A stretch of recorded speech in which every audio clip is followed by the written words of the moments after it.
क्यों आएगी? वो आएगी अम्मा, वो जरूर आएगी। कदम उठा लेता है लेकिन फिर अचानक से उसका बैलेंस आउट हो जाता है। लेकिन सोच भी कैसे लिया बढ़िया कि जिस निशा ने बचपन से आज तक सिर्फ उसे चाहा वो यूं एकदम से किसी और का हाथ थाम ले।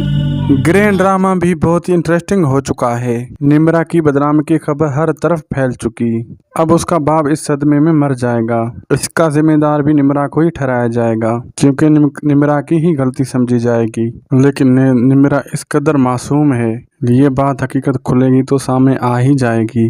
तो वो वजाहत ही होगा जो निम्रा को इंसाफ दिलाएगा। राशिद और उसकी माँ का तो बहुत ही बुरा अंजाम दिखाया जाएगा। राशिद एक तरफ तो निम्रा से शादी करके उसके पैसे पर ऐश कर रहा है और दूसरी तरफ सजल से भी शादी के ख्वाब देख रहा है। आप लोगों के ख्याल में क्या राशिद को उसके किए की सजा मिलेगी? कमेंट सेक्शन में अपनी कीमती राय दें। वीडियो अच्छी लगी तो लाइक करें, शेयर करें, सब्सक्राइब जरूर करें चैनल को। मिलते हैं अगली वीडियो में। अल्लाह हाफिज़।